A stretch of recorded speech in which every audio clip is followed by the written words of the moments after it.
What is up, my friends? Welcome to Flippin' Bats. Today, the Hall of Famer John Smoltz is back on the show every single week. For a couple of years, the Hall of Famer John Smoltz has joined to talk the biggest things happening around the game of baseball today.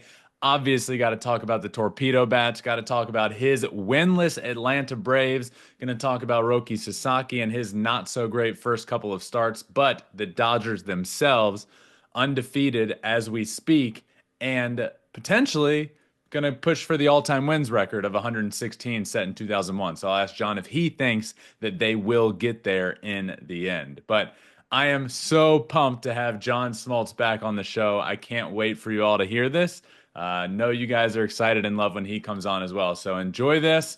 And make sure you're subscribed wherever you listen to your podcast. Follow on YouTube, watch on YouTube, our YouTube channel, Flippin' Bats Pod there. That all really helps. But for now, enjoy the Hall of Famer from the Atlanta Braves, John Smoltz. All right, I am pumped to once again welcome back on the show the Hall of Famer, John Smoltz. John, welcome back, my friend. How was the offseason? How are you doing? The off season was great, and another season obviously is here. So it's always weird. I always felt like as a player, the off season was needed, right? You had to have the rest, you had to get ready, you had to reboot. As a broadcaster, it's weird because you disappear for like 3 months, and then the season starts, and you get ready for something that, as a player, it's just common. Your time clock, everything. It's just weird for a broadcaster. So I'm glad we're back in the mix of another season. Absolutely. John, I'm from right outside of Richmond, Virginia. Grew up going to Richmond Braves games. I know it's no longer the Braves, it's no longer the Braves AAA team that's there. The Giants are in town now, but it is the last year, the final season of the Diamond, the stadium I grew up going to. I know you played there at 21 years old, and from what I hear, you're throwing out the first pitch of the first game of the final season of the Diamond. Is that true? That is true. This pitch will not be a memorable one. It will not be a great one. I hope I can just get it airborne. I honestly, I get more nervous about throwing out a first pitch now than hitting the first shot in a golf tournament. My shoulder stinks, but yeah, I am. I'm leaving tomorrow to go there. It's where I started my career with the Atlanta Braves. I got traded, of course, from the Tigers, went right to Richmond, double A to triple A, and that was my new home. And so it's, to your point, this will be the last year for that stadium. What do you remember about Richmond, Virginia at 21 years old, John? Well, I remember I was over my head. I didn't belong in AAA at that time. I was facing some of those days. More veteran players were Mhm. on AAA rosters trying to get and reboot into the big leagues. And so I remember just being the youngest player on a team that was so bad, so bad. We were 35 games out of first place. The Richmond Braves were some horrible year, and I just didn't understand, what I was doing and where I was going. My first game, ironically, was against the Tidewater Mets, which was the Mets AAA affiliate. They were really good. And then my first game in the big leagues was against the New York Mets. Oh, no way. So it was a lot of history that ended up becoming, first victory, 200th victory against the Mets. There was it just Richmond was a new start for my dream to continue and get to the big leagues, and I'm forever grateful for Richmond and the Atlanta Braves in that trade. That's awesome, man. Well, good luck with that first pitch. Hope that goes well for sure. Let's talk baseball, John. The big conversation so far in the year is these baseball bats. And it started with a big conversation around the Yankees. If you don't know what we're talking about, we are talking about the quote torpedo bats. Essentially, the barrel of the bat a little bit lower. You've all heard all about it. But, John, I want to ask you. Yankees, historically good numbers offensively to start the season, most home runs in MLB history through their team's first four games. It comes out that they're using these bats. They're designed for them. It's a bit of a different barrel. It's lower on the bat. What are your thoughts about all this?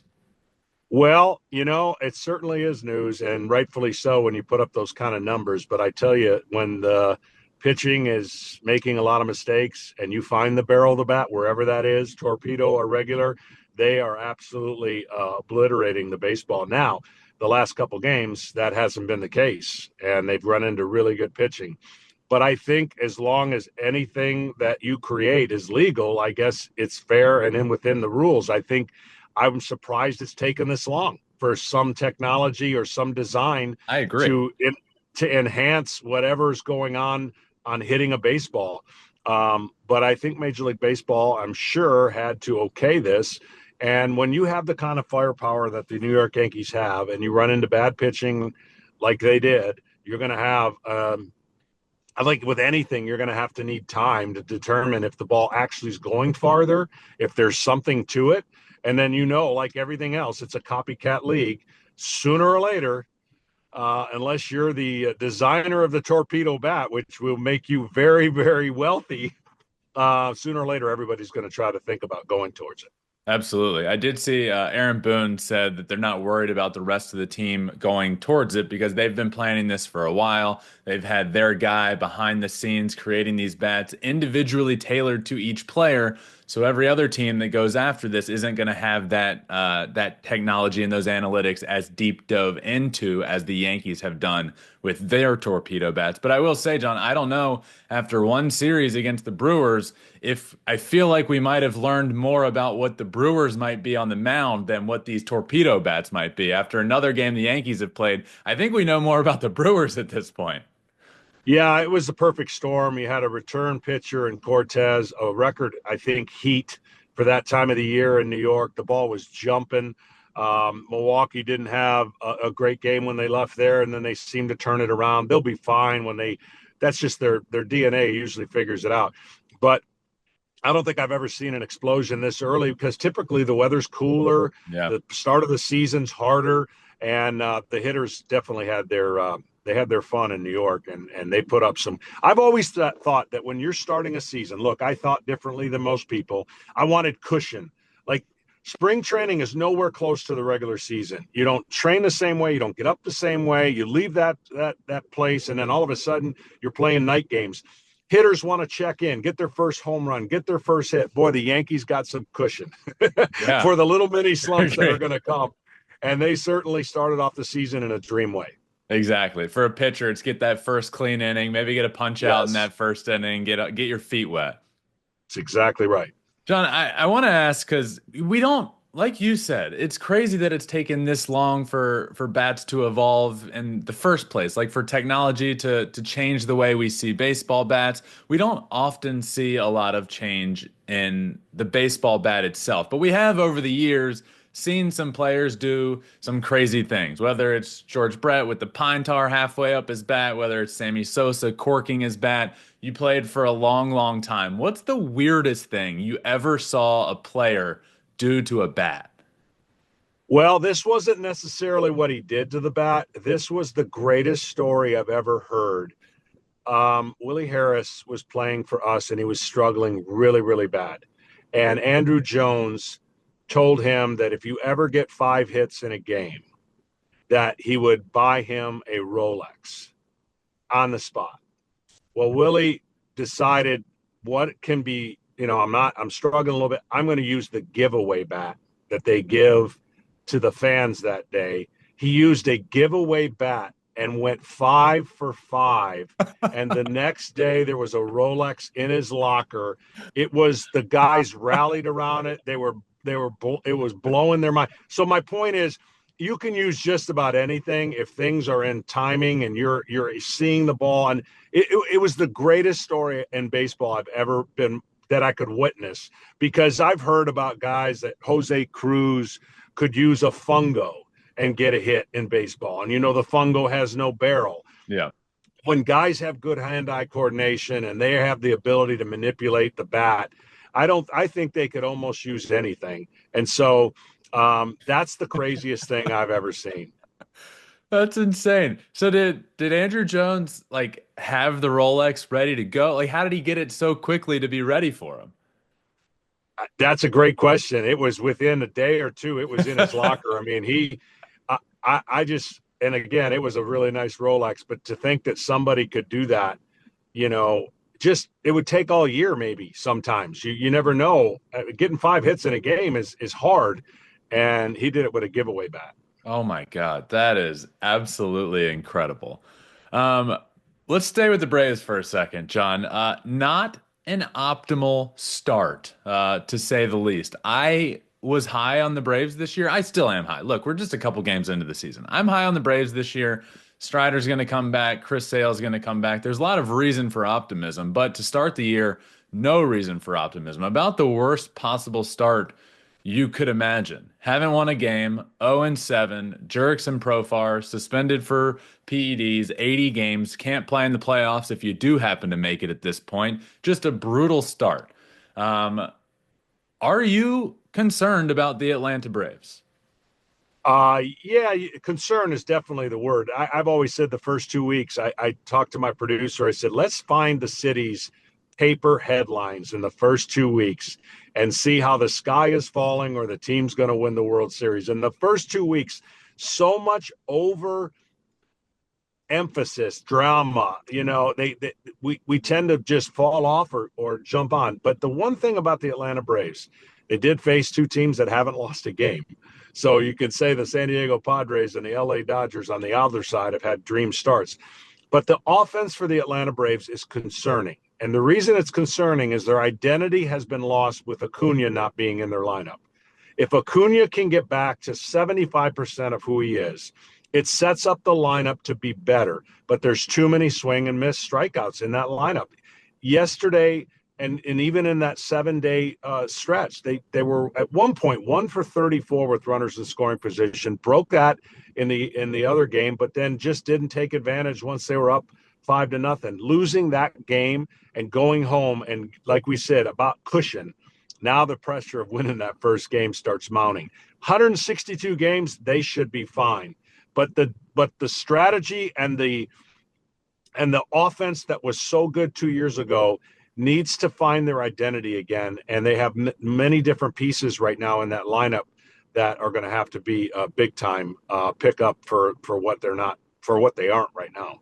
Absolutely. Yeah, I agree. The team, you know, the offense is too good for it to play this bad all year long. That's why I look at this team and think, look, they're going to be fine. You wait till Strider's around the corner, Acuna's around the corner, but you're not going to have Ozzy Albies and Matt Olson and Austin Riley and all of these names in the lineup hit 100 all year long. So it's just this Right. combination so far of a slow start. As you said, cushion is what eases the brain of a baseball player. Mentally, the game of baseball can be a nightmare. Getting that first hit, getting that first win as a team is massive. It will come at some point, and when it does, I think it's going to help everybody sort of take a deep breath and then move forward as a team.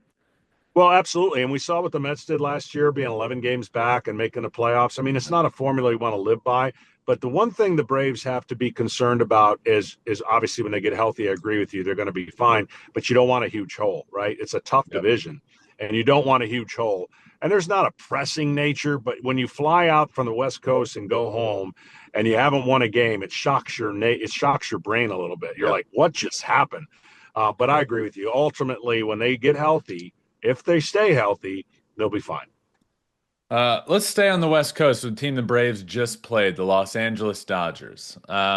There's this young rookie phenom that just came over to the U.S. from Japan, Roki Sasaki. Struggled in his first couple starts, one in Japan, one in Los Angeles. We saw him after his last start look a little emotional in the dugout. Are you concerned at all about Roki Sasaki, and are you worried about his mental toughness on the mound? Well, it's always a transition that we've seen others make a little bit easier than what it is. I think uh, what Ohtani did and his struggle early, we forget how bad he was struggling. He was bad. I mean, really bad. Yeah. Almost to the point where he shouldn't have been in the big leagues, but contractually, it was probably in that contract because you remember spring training was horrible. Yep. So I think the time and the transition with all that he has with that club, he'll be fine. He has dynamic stuff. Command has right now been a big issue, and that could be nerves. That could be the ball. I mean, it's a different baseball that they're having to transition to. Not only that, a different throwing program. All those things come into play.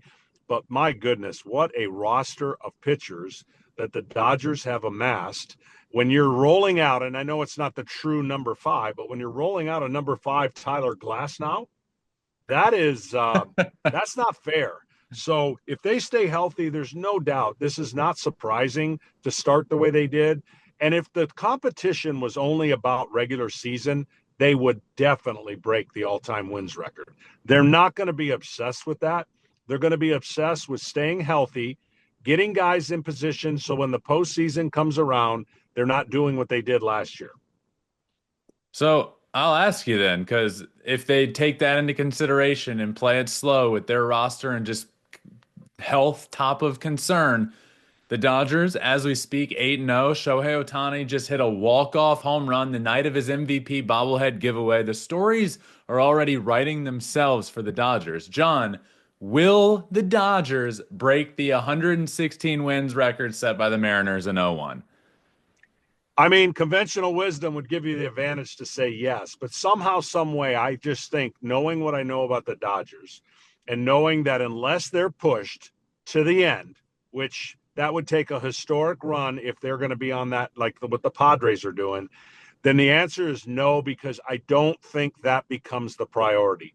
What I think is the most concerning to me, if there is one area of concern, and it's not even that big of one, apart from health, the timing of when pitchers pitch to me is the most confusing. Like, I would be miserable if I was pitching once every 7, once every 8, if my start wasn't, but I know we're in different times. So if those guys are used to it and it benefits them, especially Glasnow, who hasn't thrown more than 130 innings in any one year, then it works as a benefit. But the timing issue of pitching is so important that will be a challenge to juggle all those pitchers and know when to give them time off, when to push their starts back. That's going to be the matrix for me. Come September, they're going to be in a position to do whatever they want to do. But I think understanding how you get guys ready to make that run after, let's say, a bye, which probably they're going to get, the 5 days off, that's going to be interesting to see how they navigate it. So if the Padres can also stay undefeated, the Dodgers have a chance to break the record. But if the Padres falter off a little bit, the Dodgers probably aren't going to push for the all-time wins record, is what I'm hearing. I think so. I Yeah. mean, look, if it happens organically, and that's awesome. That just speaks to their roster and the health of their roster. But the pressure of is on the Dodgers, right? The pressure is going to be, they're going to have probably triple digits wins, and they're going to be expected to be a repeat champion. That's what they did in the offseason to offload some of that pressure. Yeah. Well, John, I appreciate it as always. Thank you so much for joining me, my friend, and we'll do it again next week. I look forward to it.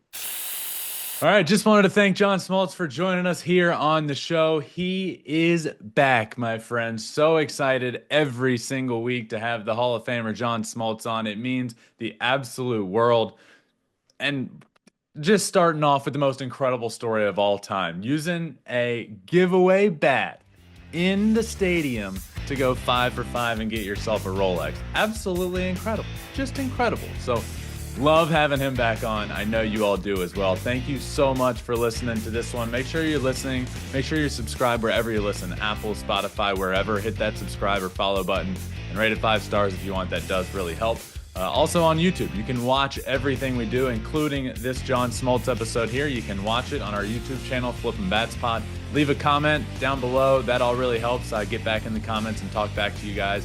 Make sure you're subscribed there and follow along on all social media at Flippin' Bats Pod everywhere. This one was a blast, my friend. Enjoy the weekend of baseball. Flippin' Bats will be back soon with another episode. But remember, until next time, my friends, find your bat and flip it.